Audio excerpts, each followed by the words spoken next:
deep in the heart of the Amazon, where the jungle swallows sunlight and rivers carve secrets into the earth, a myth was born, not of gold, but of human desperation. For centuries, men marched into those shadows, lured by tales of a city where streets glittered and temples blazed with treasure. They called it El Dorado, the Golden One. But the truth, buried beneath layers of blood and obsession, was far stranger than the dream. This is the story of how a sacred ritual became a death sentence for thousands and a mirror for humanity's darkest hungers.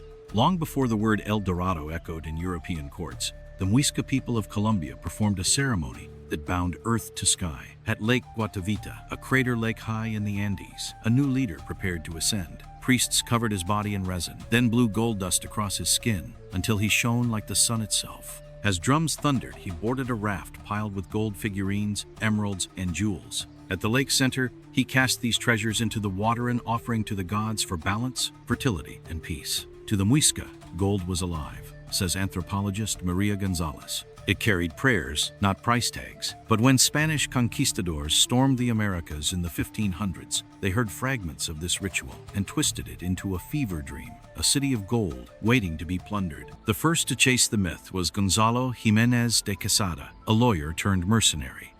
In 1536, he led 800 men up Colombia's Magdalena River, armed with crossbows and greed. The jungle struck back. Jaguars dragged sentries into the dark. Mosquitoes spread fevers that turned men's skin black. When they ran out of food, they ate horses, then rats, then leather straps. We were ghosts, wrote one survivor, haunted by gold we never saw. Those who reached Muisca lands found villages, not cities. Quesada tortured elders, demanding answers. El Dorado is not a place, a chief told him, laughing even as soldiers tightened the ropes. It is a man you will never be.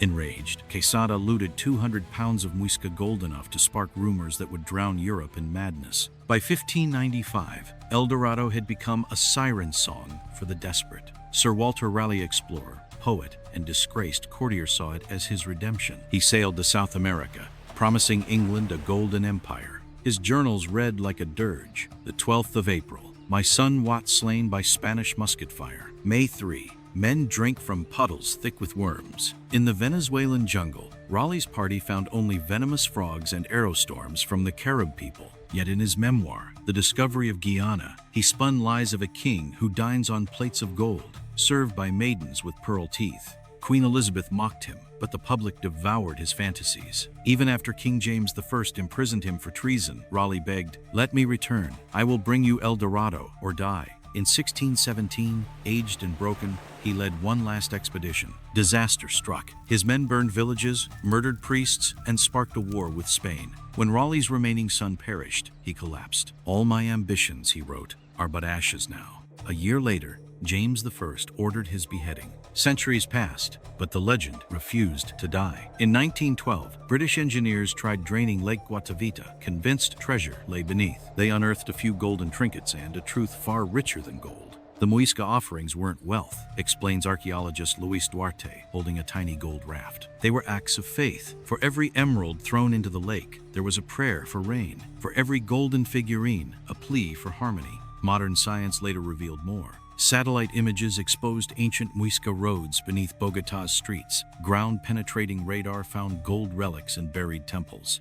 Then, in 1969, farmers digging near Bogotá struck metal. They pulled free the Muisca raft, a masterpiece of goldsmithing, depicting the sacred ceremony itself. Europeans spent centuries searching for El Dorado, says Duarte. But here it was a ritual, not a city, a people, not a prize. Today, El Dorado haunts us in ways its seekers never imagined. Psychologists invoke it to describe addiction, the relentless chase for a high that doesn't exist. Economists see it in stock market frenzies, where fortunes vanish like mirages. In pop culture, it's everywhere. The cursed treasure of Pirates of the Caribbean, the doomed quests of Indiana Jones, the dystopian greed of Narcos. Even science grapples with its ghost. Tech billionaires pour millions into cryogenics and AI immortality, while NASA hunts for life on Mars. El Dorado isn't history, argues historian Clara Marquez. It's a warning. When we fixate on the impossible, we destroy the possible. In Bogotá, activists pasted murals of the Muisca raft beside graffiti. El Dorado was never lost. We are. So what remains of El Dorado? Not a city,